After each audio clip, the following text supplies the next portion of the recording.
Hello and welcome to another edition of TuneUp's podcast about PCs. Today we're going to discuss a common complaint we hear again and again, security programs slowing down PCs. So we're here with Danielle of TuneUp to talk about this frustrating issue. This is such a big issue that we'll be doing a series of podcasts on antivirus programs and PC performance. Welcome, Danielle, to our first podcast in the series. Thanks so much. We actually get questions on this topic almost every day. It's not surprising.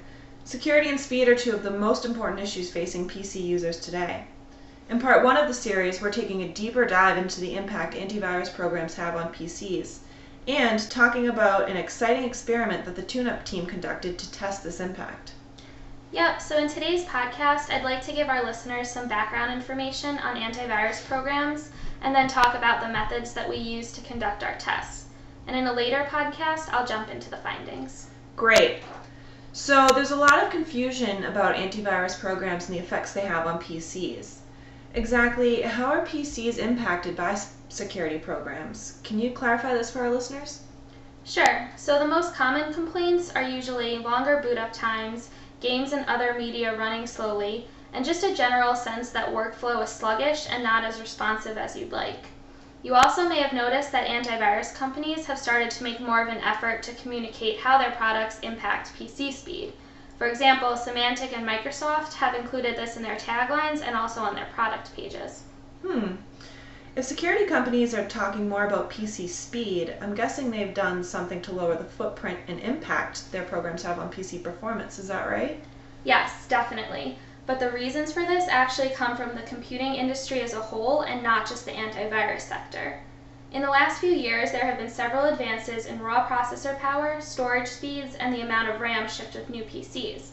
This is why the TuneUp team is constantly evaluating security solutions. What we really asked ourselves when conducting the benchmarks that we did was, are these solutions still too bloated? Do they run too many services and processes? And are they making the PC experience generally unproductive? Then we did a head-to-head comparison between the antivirus solutions to measure their impact on PC performance. But these tests aren't meant to deter users from using antivirus solutions, right? That's an excellent point.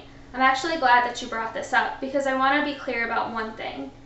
Being secure should be your number one priority. Everyone wants their PCs to run faster, but you should never ignore your malware protection for it.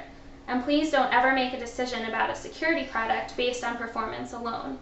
Having said that, however, performance should be a part of the decision-making process when it comes to selecting an antivirus solution. Our benchmarks are intended to make the performance evaluation easier, but again, you should always have some kind of malware protection on your PC. We're just going to help you identify the solutions that have the lowest impact on performance while still securing your computer. That's an important point for sure. Here's a basic question that I hope will lay the groundwork for the rest of the series. Why do antivirus solutions slow down PCs? That's a great question, and it really gets to the heart of what we're exploring with the benchmarks. One of the most basic functionalities that come with current antivirus programs is real-time protection. It monitors when files and programs are being opened on your computer, and it'll alert you to any suspicious activity. It's important to know that these file operations happen all of the time. When you boot up, when you launch a program, when you download a file, and so on. Most programs these days also feature additional scans for email attachments and internet browser downloads.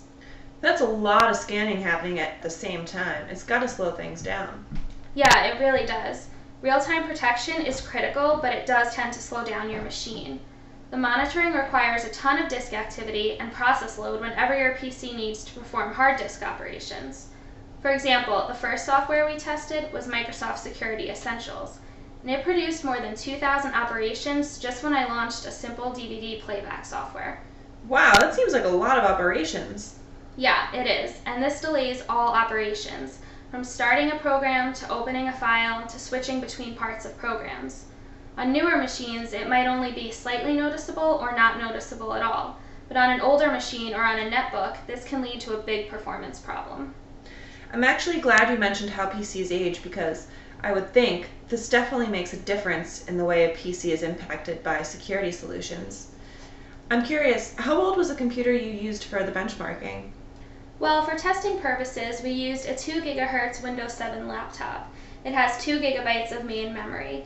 This is the laptop that I regularly take with me on the road, and I use it for web browsing, emailing, and editing my photos and videos. To do the benchmarks, we used a method that we developed internally called scenario-based benchmarking. This is more of a real-world approach to testing PC performance. So instead of measuring single statistics like boot up times or applying benchmark programs to individual tasks, we actually performed a series of predefined actions, individually in succession, and then measured how long it took to do these things. Well, it definitely sounds like you got some great data. We'll go into those tasks and how Microsoft Security Essentials fared in these benchmarks in an upcoming podcast. But for our eager listeners who want a sneak peek, I've heard they can find the results on the TuneUp blog about Windows. Is it true? Yes, it is true. The results are available on our blog at blog.tune-up.com, which is also a good resource for the answers to your common PC questions. Yes, the TuneUp blog about Windows is an excellent resource you should check out if you haven't already. Thanks, Danielle, for being here today, and we're looking forward to hearing more about how these tests turned out. My pleasure. I look forward to talking with you again soon.